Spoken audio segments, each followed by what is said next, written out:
street rappers. We come from the hood, and we come from the road, and we come from hustling and getting money and this and that. Cardinal used to live in my hood after he was from Flemo or something like that. Then he moved down to Vaughan Road. He lived right down the back street from the main street, one known as the main street in the hood. And he lived right down the back street. You turn, and his house is right there. Big house. Big house in the hood. To go to church. Cardinal used to walk on Sunday and walk up to the church. And he would walk by all of us, and we're on the block. We're out there on the blizzy. Okay, now that you said that, now that you said that, you know what's funny? The song that Cardinal dissed Smugglaz and Mayhem with was called Sunday. Praise ye the Lord, hallelujah. Hey yo, turn on that the church rhythm for me, brethren. Turn on the church rhythm for me. Sunday morning. Before the bright lights and big stages, hip-hop in Toronto was born in the basements, block parties, and back alleys. These are the origin stories of the culture that shaped a city with Gama. Kamikaze and the Ox. Remember, Cardinal came with a Bacardi slang. I know some people liked it, some other people didn't like it. But that was the time when I think that's when he just got signed. He was on the BET Rap City. And then some people said, it was a representative. And then others said, some Toronto people don't talk like that. Yeah, it's true. So what do you think has changed in the rap scene from that time until now? Like, including, like, the same CBC National News covering the hip-hop and radio stations that Project Bounce, to the street DVD era, because there was an era where the artists would get exposure after the street DVDs, and then today with the social media and the bloggers and the podcasts and so on.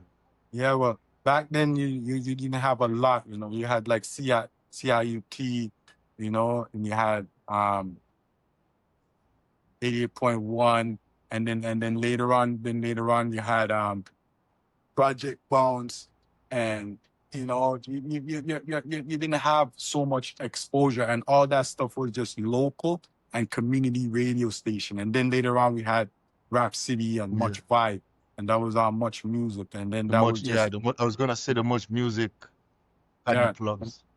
Yeah, and that was just a little piece. They would give us a little half an hour or something like that, you know, for Rap City, and then they brought Much Vibe after. Yeah. And that was all we basically had, you know, for the whole time. And that was the only way we could get exposure.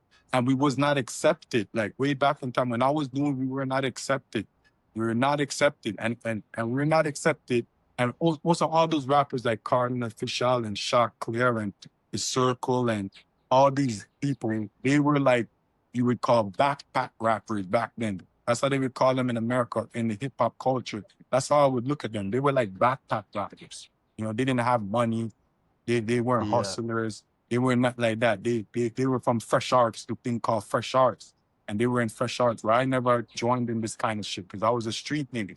We come from we came a little bit after them, and we were the street niggas. You know, that's where it comes in, like, you know, Infinite and Mad Locks and Smugglaz them and myself and Junior B and Jellystone and these kind of man them. And most of us were from the West, and some were from the East.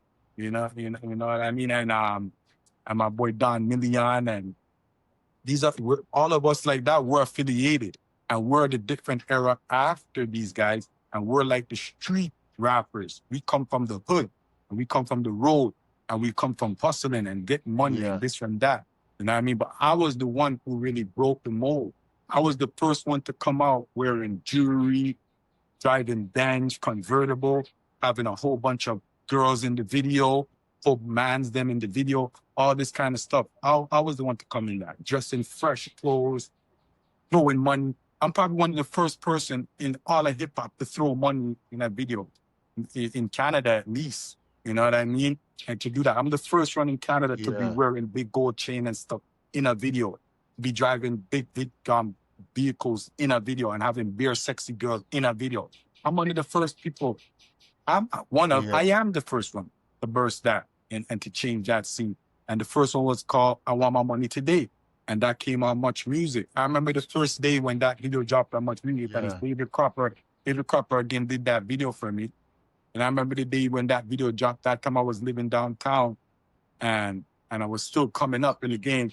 And I woke up in the morning and I just went to go on Young Street. I don't know what I went to go do, to go to HNV or to go somewhere to do something on Young Street. And then when I went on Young Street, now I'm walking. I remember that back then they used to have all the TVs in the store playing the same thing. You would walk by a electronic and they would have all these TVs, and the TVs is playing the same thing. And you could walk by 2-3 stores and they're having the TVs in the screens playing, and all of them was playing much music. And then my video came on. And then my video came on, and I'm looking and I'm walking like this, and I'm seeing my video. I was like, holy shit. I'm seeing my video. And then people on the street started running me down. People on the street like, hey, that's you. Yeah. Yo, that's him on the video. And I'm like, I'm not used to that. So I'm like, holy fuck, I start running now, because I'm not used to that. And that was my first time experiencing that. You know what I mean? And then when that happened now, all the rappers and everybody in Toronto was saying, that's not real. Because they couldn't believe it. They're saying, that's not real. He's not real. All of that shit's fake. And they couldn't believe it. Because the lyrics, what I was saying, it looked like somebody gonna die today. That means somebody, baby mama gonna cry today. Either do it my way or take the highway in the trunk. Kamikaze, do it that way. You pounce, or be running off at the mouth. You can let the money start spending it out. These lyrics, what I was saying like that. These lyrics I was saying like that, they were saying this shit is not real. But it was real. And the way how I had money thrown in the video and jewelry and this and that, they couldn't believe it. They never seen it like that in their life. Cardinal, Choclair, them Saukrates, and I know all of them. I'm cool with Saukrates. I'm not too cool with Choclair, Cardinal, and I'll tell that story just now. All them man had beads. They used to travel on the TTC, and they had beads. They used to go to Fresh Arts. You know, they're good kids. They're not like how we grew up. They're not like a Cardinal used to live in my hood. And since we're talking about that, we're just going to that. Cardinal used to live in my hood after he was from Flemo or something like that. Then he moved down to Vaughan Road. He lived right down the back street from the main street, what known as the main street in the hood. And he lived right down the back street. You turn, and his house is right there. Big house. Big house in the hood. These are good kids. We're living with cockroaching and rats, and the heat broke down in the winter. That's how we're living in Vaughan Road. And you got to put on the oven to keep the house warm. That's how we grew up at a certain point. It wasn't like that all the time, but we went through phases like that. And man, them in the hood went through phases like that. You understand? We were living in the buildings and triplexes and in the buildings and shit like that on the block. Cardinal came and lived in a hood in one big house, one big house with his family. You understand what I'm saying? So then now what happened was he ended up remember he was doing shit with Mayhem then at one point, and Mayhem was supposed to sign with them. His thing, whatever you call it, Black Jays, remember that? And Mayhem was part of it. I remember him being a Black Jay.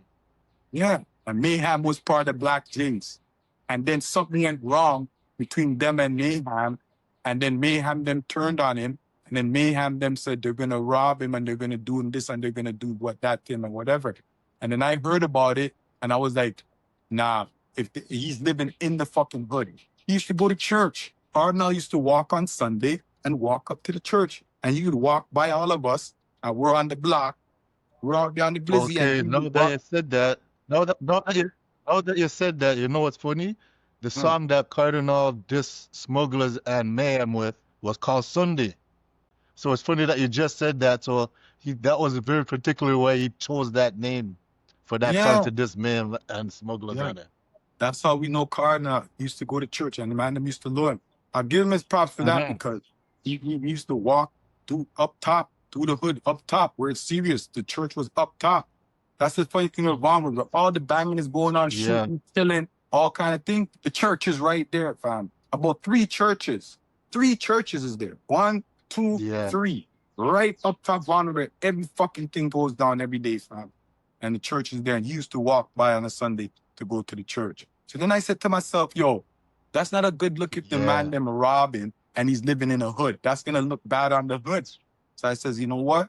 I went down one day, they're chilling, and I said, I'm going to go check him. And I went and I knocked his door. When I knocked his door now, he came out and he just had a towel around him like he was showering, because I was knocking for a little bit. And then he finally came, and he just came out the shower. He just had a towel on. And then after I said, Cardi, I said, what's wanting you and Mayhem then? And when I said that to him, it's like he lost all his energy and he just sat down on the chair. He just sat on the steps like this, and he sat down on the steps. He said, "Boy, I come in all he talks already."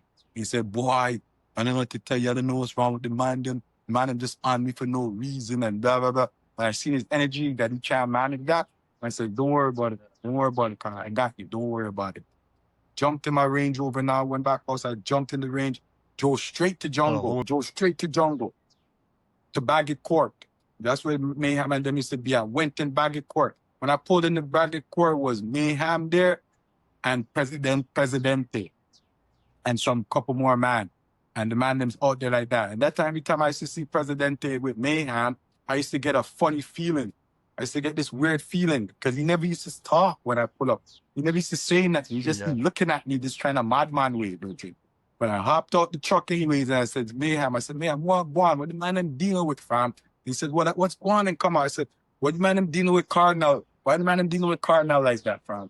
And then he says, no, the man's this, and I forget what Mayhem said or why, but he basically said Cardinal's this, and like, he's not doing things that he said he's going to do, or things he's supposed to do. He's not doing it for the man them and this and that. So when I pull up now, like I said, it's Prezidente there with him and Mayhem.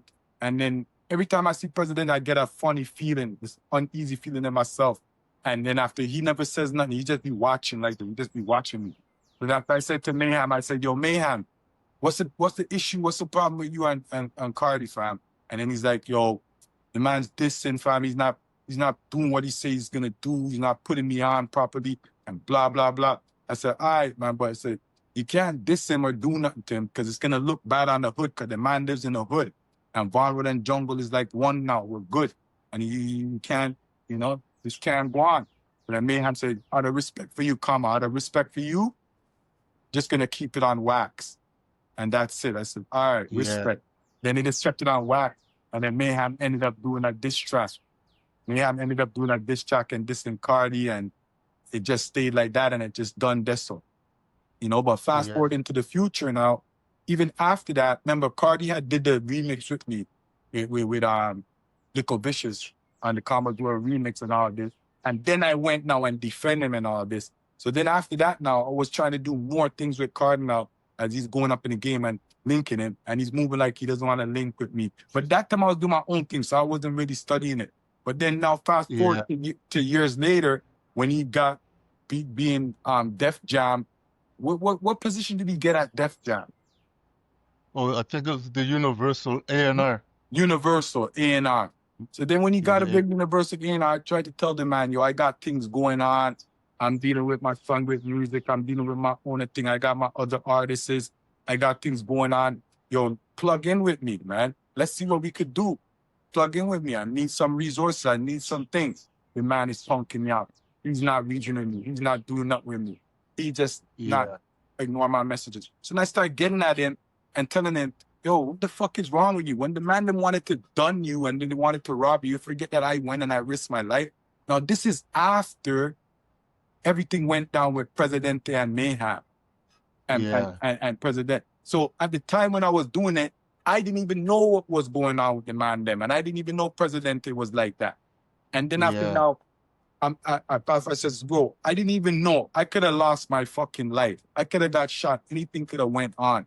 And I put my neck on the line for you, fam. And then now when I'm coming back to you for a favor, you're moving like you don't want to do nothing. Or you're stalling me like you're not replying properly. You're not moving in a timely fashion. You're just having me there, bro, waiting and this and that. Then you know what the man did now? He stopped talking to me. He put somebody else now to go in his DM to talk for him. Some other man. I don't even know the fucking man. Maybe says it's his manager or somebody that does business with him or whatever. And then I just start getting at the man and telling the man, I don't even want to talk to you. I don't know you, man. Tell Cardinal, stop moving like a pussy and come and talk to man's property, bro. And stop dealing with me like that, fam. See what I don't like what I don't like with people, This is a good part to bring it up. But I don't like with people, with a lot of people, And they like to look at it like, oh, if you did something for somebody, then just leave it like that and it doesn't matter then. If they don't want to help you, if they don't want to do it, they just leave it for that. No, it's fuckery. It's fuckery, fam. Especially when you swim your life and your neck on the line for people. Or you do so much for people. Even the information what you give people and you tell them stuff when people don't believe in themselves and they don't know. It's called the spark. I call it the spark. And you can spark in them. You can spark it in them by telling them, I believe in you. You got the talent, you got the gift, you can do this, you can do that. And you even advice you give them, like the same thing I told you with The Weeknd. And I did this with many artists, and they do the same thing. Yeah. The advice you give them, and then they go off and they take that advice or that spark and they be successful, fam. And they go do their own thing, or you defend them like I did with the Kardinal. And then they feel like they don't owe you nothing, but they just want to off. And when it's so easy for them to put you on or do something, it's so easy for them to plug you in or to give you a little bag or to say, yo, throw you this bone. It's so easy for them, but they won't do it, you know. You know why? Because they're not real. A lot of people feel like they're real, but they're not. Some people feel like just because they come from the hood, that makes them real. That doesn't make you real. You know how many men come from the hood and 99 of them are fake? Like that doesn't make you real, or because you went through, or because you were a victim. A lot of people feel because they were a victim that makes them real. But that shit doesn't make you real, what you went through. You know what I'm saying? What makes you real is not even being a bad man, or that you're a bad man. That doesn't make you really real. The thing that makes you real is that you keep it real. And half of these people don't even know what keep it real means. They have no idea.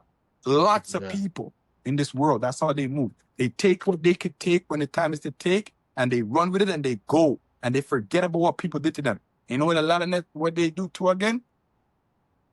Right now, you do something for them and you put them on, or you help them, or you give them the spark, or whatever the case may be. They take off with that. Now, they just keep taking from everybody else as they go along.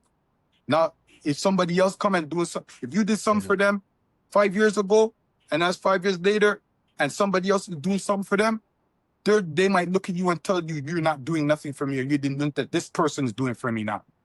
Or this person did more for me than you did for me, and it's all a lie.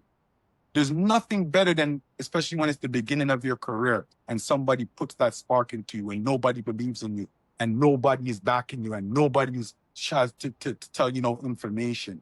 There's nothing more real than that. And these are the people that get left in the dust.